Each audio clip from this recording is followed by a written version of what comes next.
Hello, I'm Erik Christensen from the NLS Norway Relocation Group, and I want to welcome you to this advanced strategic briefing.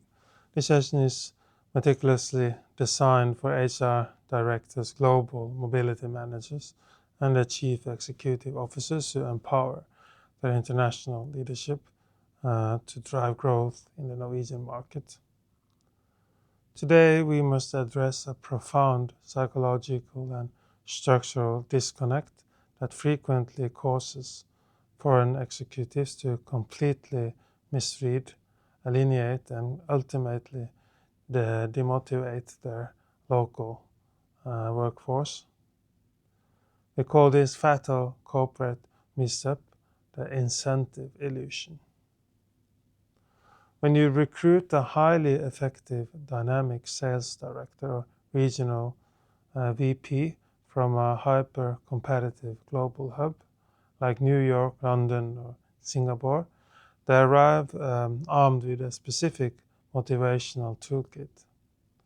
In their home markets, the most reliable engine for driving productivity is the individual performance incentive. They operate on an eat what you kill philosophy. To hit aggressive global Q4 targets, the foreign manager will institute competitive KPIs, stack ranked employees, and dangle massive individual cash bonuses or commission multipliers to the top performers. They assume that raw financial ambition is a universal human trait. However, I'm here to warn you that transplanting this aggressive, individualistic reward structure into an Oslo or Trondheim office will not spark a fire of productivity. Instead, it will instantly extinguish team morale, trigger deep social discomfort, and actively penalize the cooperative dynamics that make the Norwegian workforce so uniquely efficient. To understand why this happens, we must decode the foundational ethos of the Norwegian workplace, absolute collectivism, and the supremacy of the team over the individual. The first major friction point is the cultural rejection of the hero KPI. When a global manager singles out one employee, praises them publicly as the top performer, and awards them a disproportionate cash bonus, they do not create a motivational benchmark for others to aspire to. Instead, they trigger the law of janteloven. The recipient of the bonus often feels intense social embarrassment rather than pride, because standing out from the collective is culturally discouraged.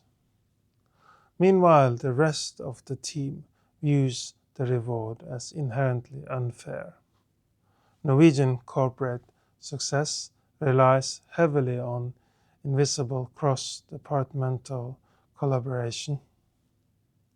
When you reward only the final link in the chain, usually the salesperson, you fracture the high trust, tillit environment. The team will simply stop helping each other, transforming a highly collaborative ecosystem into a siloed zero-sum game. Secondly, we must address the brutal mathematical reality of the Norwegian tax code. Norway operates on a steeply progressive taxation system designed to redistribute wealth and maintain social equality. When a foreign executive offers a massive 100,000 kroner individual cash bonus to motivate a senior engineer to work weekends, the executive feels they are being incredibly generous. However, the Norwegian employee knows that after skatteetaten, or the tax administration, applies the marginal tax rate, that bonus will be heavily diluted. Because Norwegian professionals already earn a highly comfortable base salary that guarantees a high standard of living, raw taxable cash has a diminishing marginal utility. What do they value more than taxable cash? Time. In Norway, the ultimate luxury is avspasering, or time off in lieu, and a pristine work-life balance. When a foreign manager attempts to buy an employee's weekend with a cash bonus, the employee feels insulted. They would much rather leave the office at 3 p.m. on a Friday to drive to their hytte cabin than sacrifice their family time for a heavily taxed financial carrot. This leads directly into the third hidden trap, union intervention. Norway's labor market is governed by powerful collective bargaining agreements and the principle of likelønn, equal pay for equal work. When a foreign manager attempts to introduce opaque discretionary individual bonus structures, they immediately draw the ire of the tillitsvalgt, or the union representative.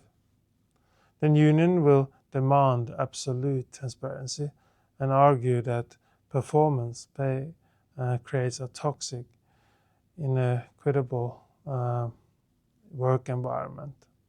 What the foreign manager intended as a simple motivational tool rapidly escalates into a months-long dispute with organized labor, completely derailing departmental focus. The psychological fallout of the incentive illusion is devastating. The foreign executive, seeing their bonuses rejected and their team refusing to compete against one another, incorrectly assumes the Norwegian workforce is lazy, complacent, or lacking ambition. The local team, conversely, views the foreign manager as a toxic, overly aggressive mercenary trying to destroy their egalitarian culture. At NLS Norway Relocation Group, we help strategic HR departments disarm this conflict through motivational localization. You cannot simply hand a foreign leader a budget and expect their home country incentives to work in Norway. We provide pre-arrival coaching for global executives, retraining them on the Norwegian psychology of reward. We teach them to completely abandon stack ranking and individual commissions, and instead architect collective reward systems. We help HR teams structure team-based bonuses that reward departmental success, and we emphasize non-taxable welfare benefits, extra vacation days, and professional development budgets. We transition your leaders from divisive incentives into collective facilitators. If you want your multi-million kroner global talent to truly motivate their Norwegian teams, they must learn to reward the collective. Please visit our website at nlsnorwayrelocation.no, nlsnorwayrelocation.no, to learn how our advanced corporate coaching solutions can protect your executive investments from the incentive illusion and ensure sustainable, high-trust productivity in the Norwegian market. We look forward to partnering with you.